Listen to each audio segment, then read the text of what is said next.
आता बदला आपल्या घराचे रूप हर्षल प्लायवूड अँड मॅन्युफॅक्चर कंपनीच्या सहाय्याने. कंपनी ते डायरेक्ट ग्राहकापर्यंत फर्निचर घेणे अगदी सोपे. हर्षल प्लायवूड आता घेऊन आले आहेत बजाज फायनान्स 0% व्याजदर. तर मग आजच भेट द्या Harshal plywood, Jairam heights, Hemant class शेजारी, महाबळ रोड, जळगाव. आमचा फोन नंबर आहे 9422777237 9764963334.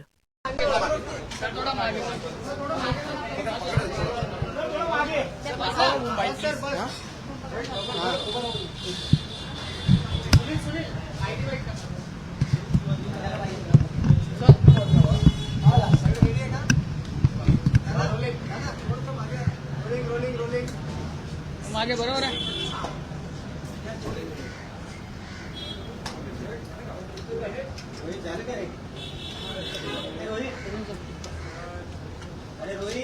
अरे घे रे.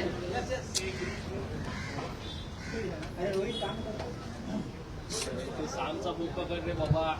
तू वायर सोड ना ती वायर बघ. ये पटकन. अबे एजन्सी वाले कुठे आहेत? गायब आहेत की काय? रेडी चलो रोलिंग.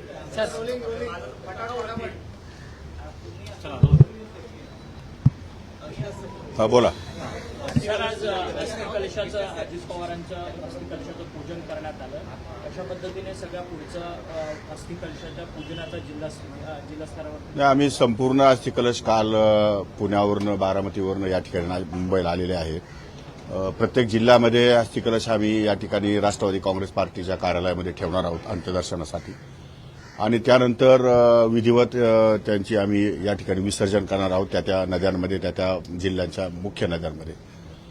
आणि काही ठिकाणी अजून शोकसभा सुरू आहेत. काही ठिकाणी अजूनही लोक या ठिकाणी दादांच्या संदर्भामध्ये खूपच डिस्टर्ब आहेत. त्यामुळे शोकसभाही चालू आहेत आणि या सगळ्या गोष्टींमध्ये आम्हाला जिथे जिथे शक्य आहे तिथे ते 36 जिल्ह्यामध्ये आम्ही या ठिकाणी तो कलश त्यांचा पाठवणार आहोत पदाधिकाऱ्यांमार्फत. एकीकडे अजित पवार आज आपल्यामध्ये हयात नाहीये, परंतु दोन्ही राष्ट्रवादी एकत्रिकरणाच्या संदर्भात सातत्यानं शरदचंद्र पवार पक्षाच्या नेत्यांकडून वक्तव्य येताना पाहायला मिळतात.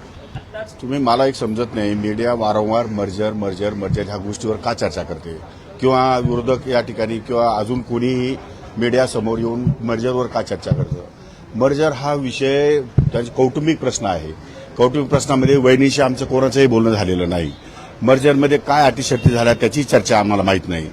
जी जोपर्यंत चर्चा आमची पूर्णपणे सर्व बैठकांमध्ये होत नाही किंवा त्यांच्या कुटुंबाबरोबर होत नाही तोपर्यंत मर्जर ह्या गोष्टीवरती बोलणं योग्य होणार नाही. आणि मर्जरवरच का आपण बोलतोय, आपण दुसऱ्या गोष्टीवर का बोलत नाही. परंतु त्यांच्या पक्षाकडे सातत्याने वेगवेगळे ठीक आहे ना, तो त्यांचा कौटुंबिक प्रश्न आहे. शिंदे यांनी तर थेट अजित पवारांची आता शपथ अजित पवारांची स्वतः इच्छा होती असं 12 तारखेला दोन्ही राष्ट्रवादी एकत्रीकरणाच्या संदर्भात निर्णय होणार. ती जी चर्चा आहे ती वहिनींबरोबर दादांनी केलेली असेल. आता वहिनींबरोबर आम्ही कोणीही चर्चा करू शकलो नाही, त्यामुळे आम्हाला त्या गोष्टीचं काही सांगता येणार नाही. कौटुंबिक प्रश्न आहे. कौटुंबिक प्रश्नामध्ये वहिनी बसून चर्चा करतील आणि आम्ही वहिनीने घेतलेला निर्णय हा आम्हाला मान्य असेल. जो काही निर्णय असेल तो वहिनी घेतील आणि वहिनीने घेतलेला निर्णय आम्हाला मान्य असेल. विधिमंडळाच्या सर्व आमदारांना, आमच्या पक्षाच्या पदाधिकाऱ्यांना आणि विधिमंडळाच्या आमदारांना वहिनीने घेतलेला निर्णय आम्हाला मान्य असेल. परंतु काही त्यांच्याकडनं सातत्याने हे सगळे दावे करण्यात येतात, परंतु तुमच्या पक्षातले वरिष्ठ नेते म्हणतात की आमच्या संदर्भात कोणतीच चर्चा झालेली नाही मर्जरच्या प्रकरणात. तुमच्यासोबत दादांची चर्चा वहिनींबरोबर झालेली असेल ती वहिनींना फक्त माहिती आहे. आम्हाला कोणालाही माहीत नाही आणि आम्ही कोणी त्याच्यामध्ये सहभागी नव्हतो. त्यामुळे आम्ही त्यावर भाष्य करू इच्छित नाही. परंतु जी काही मर्जरची चर्चा होईल ती वहिनींबरोबरच होईल आणि वहिनीच या ठिकाणी आमच्या पक्षाच्या अध्यक्ष आहेत, आमच्या पक्षाच्या नेत्या आहेत. त्या निर्णय घेतील, जे निर्णय घेतील ते निर्णय आम्ही मान्य करू. पियुष गोयल यांचं एक वक्तव्य समोर आलेलं आहे, ज्यांनी राष्ट्रीय अध्यक्ष फक्त आणि फक्त सुनेत्रा पवारच होणार. दुसरा राष्ट्रीय अध्यक्ष आमच्याकडे होणार नाही. दोन पक्ष एकत्र येतात, शेवटची सगळे पक्ष एकत्र आले तरी सुनेत्रा पवार राष्ट्रीय अध्यक्ष राहतील. राज ठाकरेंनी या संदर्भात ट्विट केलेलं होतं काल की रांगड्या मराठी मातीतला पक्ष आहे, त्यामुळे या पक्षाचा अध्यक्ष हा पटेल